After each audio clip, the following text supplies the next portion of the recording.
Hey guys, welcome to the Money Ball. Today's Memorial Day. We're here in the office and I get these questions a lot about mortgage basics. Where to start when buying a home. So specifically, I want you to stay tuned because here in order is what we're going to cover. There's three types of homes you can buy. A primary, a second, and an investment property. We're going to show you, make sure you stick around because we're going to show you how you can qualify for these homes off their future predicted rental value. That's right, you heard it here first. So in other words, if you make zero at your job, you can buy a home based on what it should make in the neighborhood you're buying if you were to rent it out. We'll get into that more later. Also, we're going to cover the essentials of a mortgage telephone call. It's nothing more than a 3-minute telephone interrogation. And at the end of that telephone call, the person you're speaking to should, if he's good, know everything about you. So we're going to cover that, and we're also going to cover the documents that you need to make all of this happen. Guys, it sounds simple, but it's so needed. Many people don't even know where to start. So whether you're moving out of mom and dad's house, moving out of your wife's house, whatever it may be, this is where to start. Stick around, give us a thumbs up. Make sure you tell the YouTube algorithm that we're doing a great job, and we will be right back. Thanks, guys. Okay, guys, welcome back. So listen, if you didn't already know, yes, I own a mortgage company here in Tampa, Florida. Been doing it for about 22 or 23 years, and really quite successful, just me and a few guys and a few employees, and it's $1 million business, so we're very, very, very blessed. We often get together on weekly meetings and just honestly have an explosion of gratitude for the amount of business we have and the repeat customers. They've really become a lot like family. So one of the things I get are newbies. Maybe you're thinking about moving out of your mother's house. Maybe you're thinking about getting a second home. Maybe you're going through a divorce. Maybe you've got an inheritance and you've come into some property. Guys, what you need to know is that owning property is one of the best things that you can do. And I'm not just one of the gurus out there who are saying it. Yes, I own property as well, but one of the reasons why is because at the end of the day, guys, they're not making any more land. Remember that. They're not making any more land, and when it's gone, it's gone. So I want to encourage you to buy as much as you can now. I think owning real estate really is probably more safe than stocks, bonds, and the whole 9 yards of other assets that are out there. So we get phone calls all day long, and people say, well, what to expect on the first phone call? What is it like? Well, if you were calling into our mortgage company right now, it would go something like this. I would say, Mr. and Mrs. Jones, we take a quick 3-minute telephone application. There's no obligation, there's no risk on your part. But by the end of that telephone conversation, I'm going to be able to take a peek into your historical credit profile. I'll know what you've been up to for the last 10 years, ha ha ha. And we'll be able to make a decision on whether or not you're going to get this mortgage, or we'll tell you what you need to do so that you can get it eventually. In other words, we try to stay away from denying people up front. What we go by are, do they get it now? And if they don't, what do they have to do to get it? Eventually, no just means not now, and they're going to get it sooner or later. That's the philosophy I work by anyways. So when they call in, again, we start with that 3-minute telephone application, and by the end of that phone call, guys, in most cases, most professionals like myself have the technology, the computer equipment, and the software to have their credit reports and background checks and everything on you up in front of them in minutes. Now, we may not divulge that information to you right away, but we know who we're talking to the minute you call in, most of the time by caller ID. And, you know, don't be afraid to give us that information because we're going to find out sooner or later. Now, that's just to get the information from the application that we request. Is just to get the pre-approval letter. You might hear a lot of people say, well, I got pre-approved. Well, what does that really mean? It just means you went through a verbal application, a miniature interrogation, and at the end of that process, we felt like you might be a good candidate for a mortgage. Fannie Mae, Freddie Mac, Ginnie Mae, they may take a risk on you. So at that point, I would issue you a pre-approval letter. I would hook you up with one of our best realtors if you don't have one already, and you would begin your property search. Keep in mind on that phone call, I would also go over payments with you, how the payments break down, when they're due, and what you can afford, so that you know the type of house that you're looking at. Now, that's just the beginning, guys. Wait till you hear what's next. Guys, what's next, what you should always be prepared for, is to divulge more information. You guessed it. So, one of the things I'm going to eventually ask for are going to be, and this is just off my memory, let me give it to you now, are going to be things like 30 days worth of pay stubs, 2 years worth of W-2s, 2 years worth of full tax returns. I need a copy of your driver's license, your social security card, okay? I need a copy of the escrow deposit check that you've put down on a property possibly already, if you've been looking already. Some people come to us and they've already got a property picked out. So I'm going to need that as well. So together with all of that information, and let me repeat what that is. That's the loan application that you went through, the 5-minute no obligation application. We have your credit report, your background checks right in front of us. You're turning in to me 2 years worth of W-2s, 2 years worth of tax returns, driver's license, social securities card, 30 days worth of pay stubs. I'm going to usually ask you for 60 days worth of bank statements. Of course, you're applying for a mortgage, so we want to know where is the down payment coming from and where are the closing costs.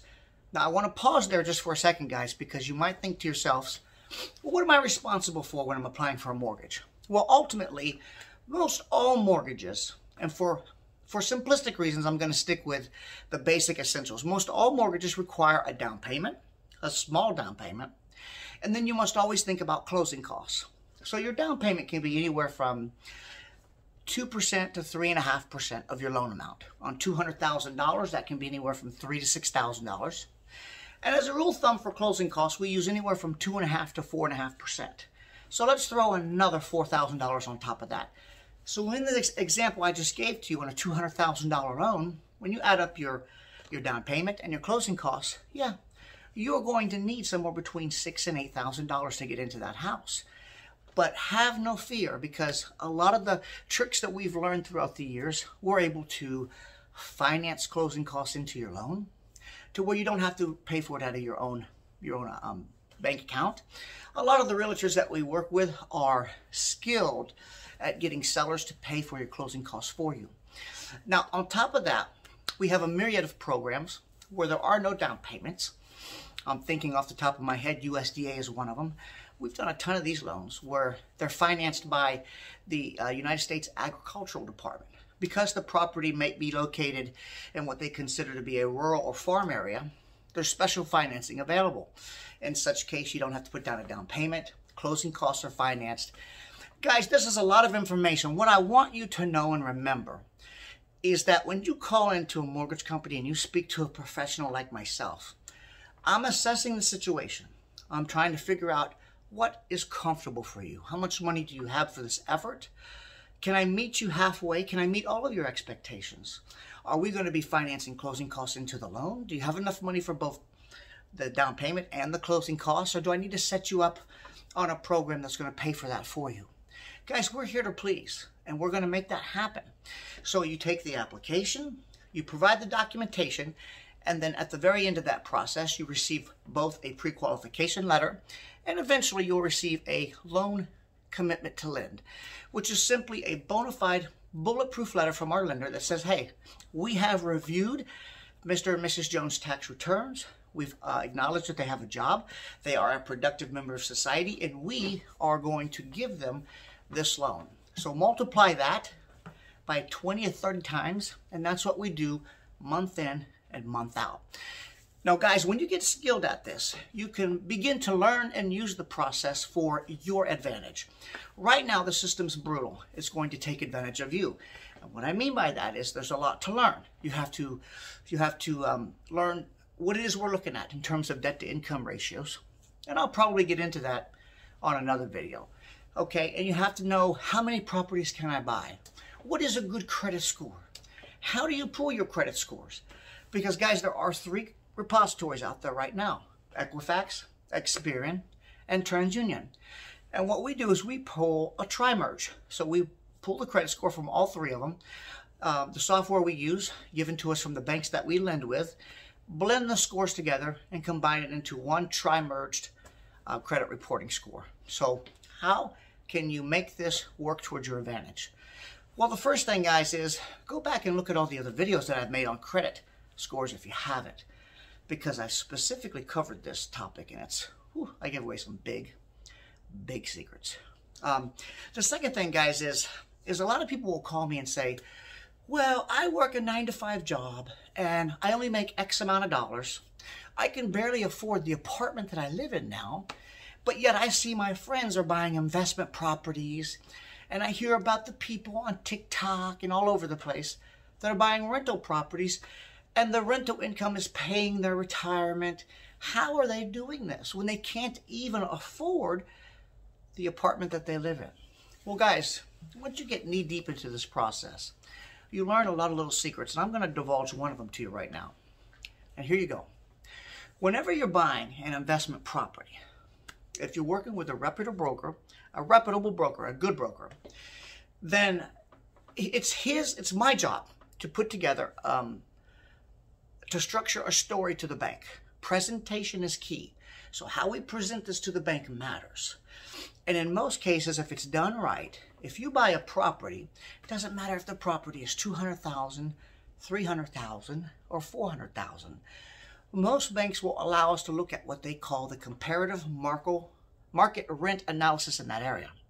So if your property is to qualify for like $2,400 a month in rent, in other words, we're saying if that's what that property should rent out for once you obtain it, a lot of our lenders will allow you to use that number now to qualify for the loan. Yes, you heard me right. Get this, write it down, guys, because most people totally miss this and don't get it. So let me put it in perspective for you. Stay with me for one more minute. So I had a lady that made $19,000 working for Delta Airlines. Very nice lady. Now she didn't make a whole lot more than that. And she wanted to buy a property. It was a duplex. The property generated supposedly about $2,700 a month in rent.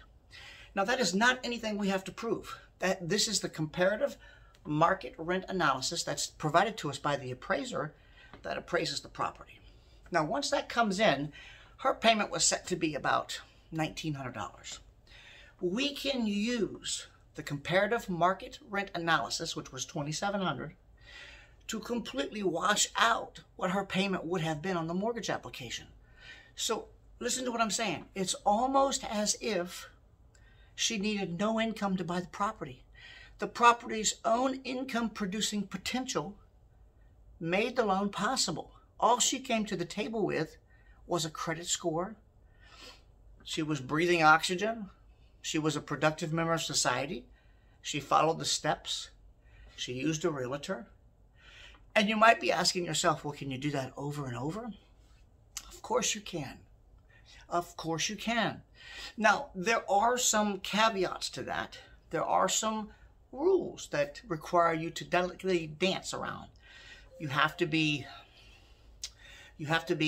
very, very skilled on exactly when and where you buy the second, the third, and the fourth property. But make no mistake about it, it can be done, and we do it all day long.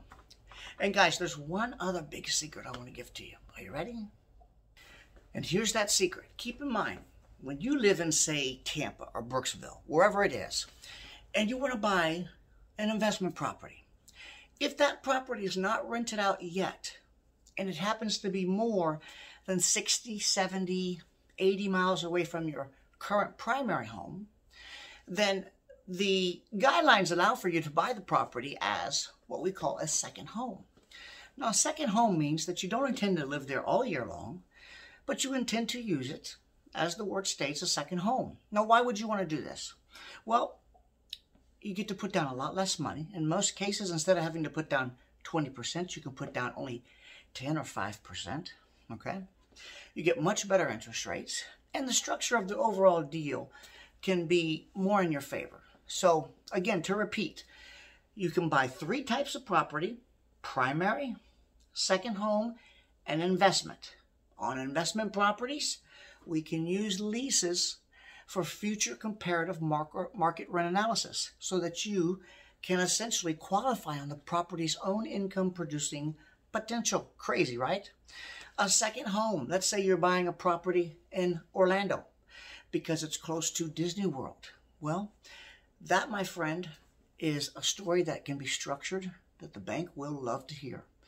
And that will require what? Maybe a 5 to 10% down payment. Now, you do sign something at the closing table that states that you are going to use it as a second home. So you do want to make sure you're being very honest on these applications. We don't want to rip anybody off, and it's highly illegal to do so. So you want to make sure you're doing things the right way. The only reason why I bring this up and share it with you is because there are ways to use the system to maximize the potentially good that it can do for you. So guys, there's much more I want to talk to you about, and there's so much more coming up when I get into these series of mortgage home buying.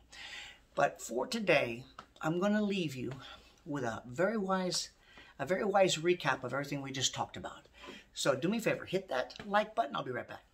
Okay guys, let's wrap this up. And then happy Memorial Day to you, okay? So today we talked about the mortgage loan process. What's to be expected on the first phone call? And just to reiterate, you're going to take a quick 3-minute telephone application. There's no obligation. But by the end of that application, we're going to be able to pick through your entire historical credit profile, and we're going to be able to make an offer to you. The offer will be you're either financed or, hey, we need to do a couple of things to get your credit report in shape in order to get you financed, okay? The second thing you want to think about is what documents do I need to submit? And remember, we talked about this earlier. You're going to need 30 days worth of pay stubs, 2 years of W-2s, 2 years of tax returns, 60 days worth of bank statements, driver's license, social security card. Guys, the list can go on, but that's the gist of it right there. The third thing you want to think about is what type of property am I going to be buying? Remember I said that there were 3 kinds. There's primary, there's a second home, and there's an investment property. And if you didn't catch it, back up the video. I talked about how you can qualify for investment properties based on the income that they're producing or not producing at the current time. It's crazy how it works.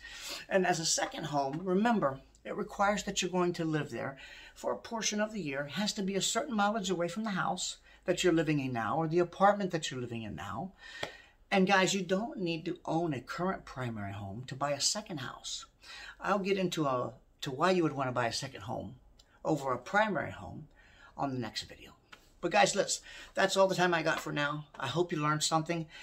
Drop us a line, thumbs up, say something in the comments. We're always reading them. Thank you for your time, and I hope you have a great rest of your week. Bye-bye.